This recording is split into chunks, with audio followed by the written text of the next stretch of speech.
Hello, changemakers. I was walking through the streets of Belgrade to a board meeting of the movement I co founded 13 years ago, bouncing with excitement. We fundraised some unexpected extra funds, and today we were going to decide how to spend them. I had a great idea to invest this money into a project that would boost our sustainability and focus on small donors and grassroots support. I'd spent several weeks crafting this proposal. I was ready.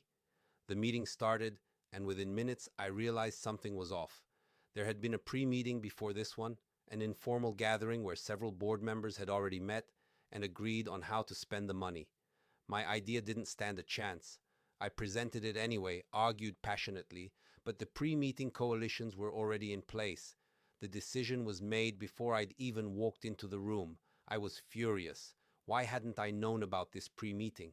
Then it hit me. I should be upset with myself.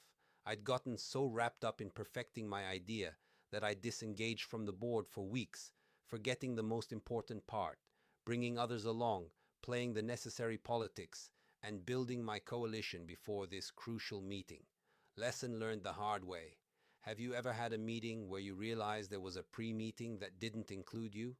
To lead change, you need to align with key stakeholders before the main meeting to reduce friction and give your idea a real chance. Today, we're continuing our conversation about leading change by focusing on how to prepare meetings so your ideas don't just survive, they thrive. Prepare the field.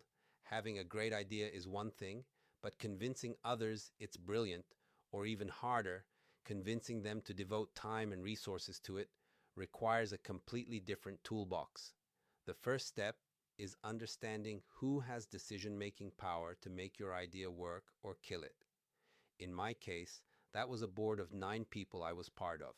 In your case, it might be just one person, your boss. But even your boss listens to some voices more than others. Here's your roadmap. Map out all the actors who can affect the decision. Understand the authority and power dynamics. Identify potential allies, opposition, and the movable middle. Choose tactics to approach each stakeholder, mapping the authority and power dynamics. The key is mapping who has what kind of power regarding your idea. Formal authority. Who has the final say? Sometimes it's one person, sometimes it's a group that votes. Informal influence. Who can sway the decision making process? Who does your boss respect and listen to? Is the decision maker accountable to a particular constituency whose support you need to win first?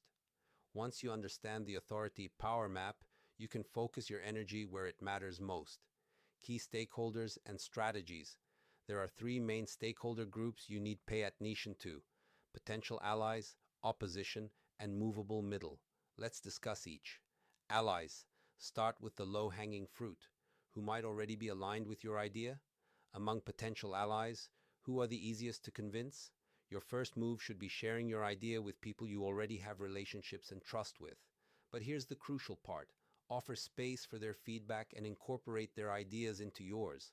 When people help shape an idea, they develop ownership of it. Their support becomes active, not passive. Present your idea, ask for feedback and ways to improve it. Ask who else they think could be a good ally. Don't work alone. The more you draw others into the idea, the more resources, their time, their relationships, they'll commit. The magic happens in one-on-one conversations. The more one-on-ones you have before the meeting, the higher your chances.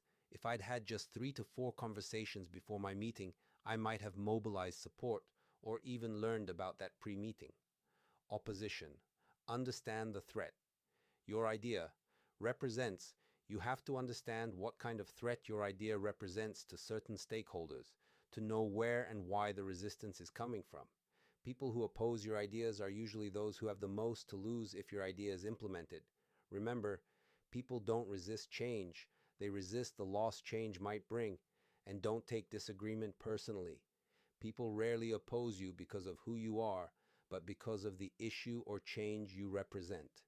A player chasing another player on a football field isn't chasing the player. They're chasing the ball. Once you identify potential opponents, decide whether it's worth talking to them beforehand. Sometimes you must engage with opponents because they'll show you blind spots, and help you mitigate their impact. Having a few opponents is manageable, but letting their dissatisfaction turn into a movement against you? That's a strategic error. Movable middle often. The most important players in this equation are those in the middle, people uncommitted to either side who usually prefer the status quo, the devil they know, and can sway the entire outcome in one direction or another. In my case, 3 board members remained passive about the funding allocation, which I knew beforehand. Had I engaged them, turned them from observers into allies, and incorporated their ideas, my proposal would have become collective, requiring just one more vote for approval. This is why those pre-meeting conversations matter so much. They don't just give your idea a better chance, they allow it to grow, polish, mature, and become ours instead of just yours. 5-minute action step. Think of one idea or change you want to propose in the coming weeks. Grab a piece of paper and quickly map out who has final decision authority. 2. Who can influence that person group? 3. Write down 2 to 3 potential allies you could talk to this week. 4. Identify your biggest likely opponent and why they might resist. List the fence sitters who could go either way. Now pick one ally and send them a message asking for 15 minutes to get their thoughts on an idea you're developing. The next time you have a brilliant idea, remember, the meeting doesn't start when you walk into the room. It starts the moment you begin building the coalition that will make your vision a reality. Your ideas deserve champions, not just slides. Go win before you walk in. Start learning AI in 2025. Keeping up with AI is hard. We get it. That's why over 1M professionals read Superhuman AI to stay ahead. Get daily AI news, tools, and tutorials. Learn new AI skills you can use at work in 3 minutes a day. Become 10x more productive. Sign up and start mastering AI.